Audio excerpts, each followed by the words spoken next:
Hello there. Andrew Gade, changing these conversations, making changes, looking forward to making changes, hopefully making changes. Speaking of changes, right?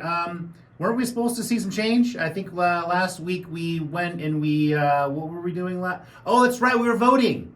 Yeah, and supposedly by voting we're gonna make change. Yeah. Well, it looked like all the voting and all the hoopla led to a lot of non-change, a lack of change. Yeah. And I guess we had a red wave coming, and we're not talking about the currents in the ocean here. No, it was supposedly the Republicans were going to come in, swoop in, and take over, win all these seats. Didn't happen. Yeah. And I think as of even today, we still haven't determined the control of the Senate yet. So they're still counting votes.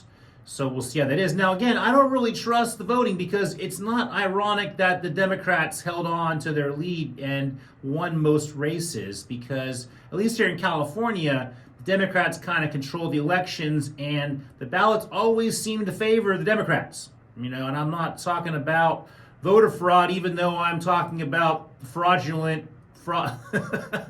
happening in the voting system. Yeah, I can't trust it. So there you go. And again, California's a one-party state. I guess other states have two parties, but it seems that, again, the red wave didn't materialize here. But just like I said before, why are we wasting all of our time? We're wasting billions of dollars. I think 17 some billion dollars wasted for a bunch of nothing. For nothing. All the advertisements. I was getting so sick and tired of all these political advertisements. Everyone's saying, this person's bad, this person's good, this person's going to do this and that. They're going to do nothing. Nothing's going to change. Our country's going to continue getting worse. All of the problems we had last week are still here this week. They'll still be here in 2 years.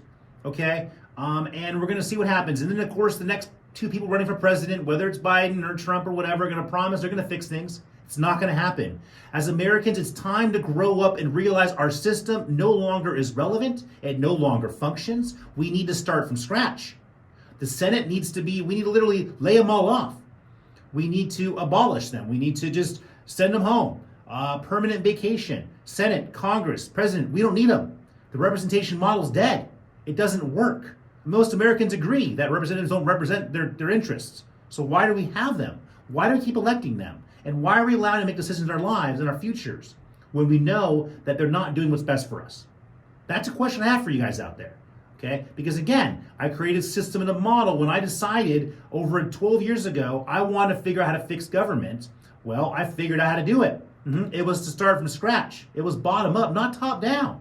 We have too many layers of government. We have too many taxes. We have too many fees. We're squeezing people out. And it's time for real change. And that's not going to come from voting. Voting's a trick. It's to make us think that we actually have a say. We don't have a say.